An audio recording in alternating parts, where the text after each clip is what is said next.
खरूज की किताब उसका 20वां बाब उसकी 8वीं आयत लिखा है, याद करके तू सबत का दिन पाक मानना। आमीन।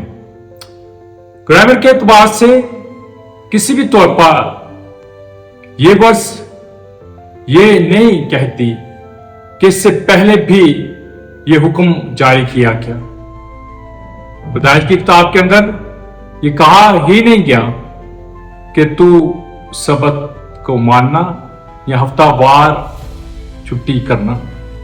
बहुत सारे लोग इस वर्ष को लेकर ये कहते हैं नहीं, तमाम दुनिया के लिए ये कानून पैदाइश ही में वज़ा कर दिया गया, लेकिन ऐसा नहीं है।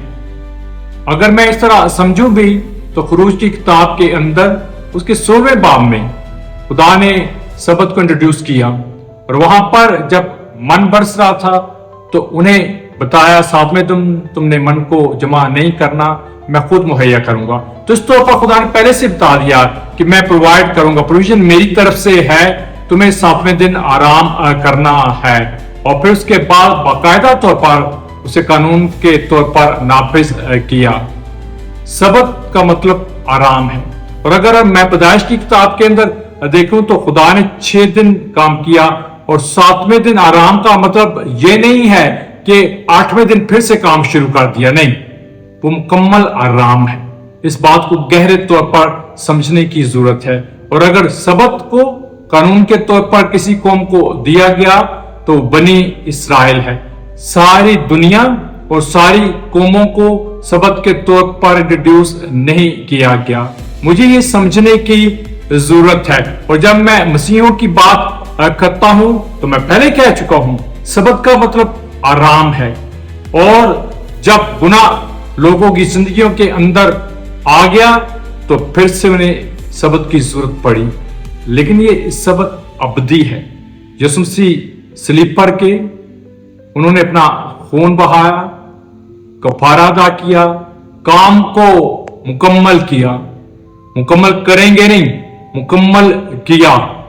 और उस मुकम्मल काम पर जब हम यकीन करते, ईमान लाते हैं, तो फिर हम उस सबत में दाखिल होते हैं, यानी हमेशा की जिंदगी के अंदर। सबत का मतलब ये नहीं है हमारे लिए कि बस एक वीकली छुट्टी और उस दिन हमने जो है वो खुदावंद को टाइम देना है।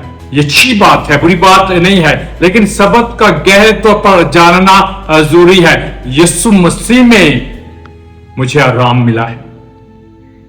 मेरे लिए अब वो दिन इतवार का सबत से बढ़कर जुबिलेशन डे है।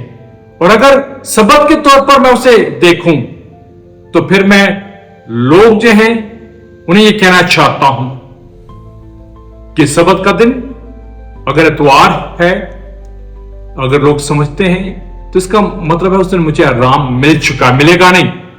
मुझे अबदी आराम यीशु मसीह के नाम की कुदरत के वसीला से मिल चुका है।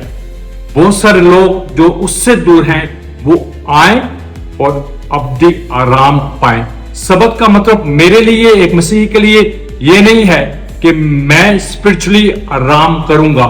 मुझे स्पिरिचुअली आराम दिया गया है और ये मुस्तकिल है। यीशु के नाम में ये किया गया। अच्छा है मैं सबत के गहरे मतलब को और मीनिंग को जो है वो मानूं भी और उससे देखूं भी कि सबत यीशु मसीह में पूरा हुआ है। और जब पूरा हो गया है तो मैं ईमान लाता हूं, मैं उस सबत में हमेशा की जिंदगी में शामिल किया गया हूं। यीशु के नाम में आमीन।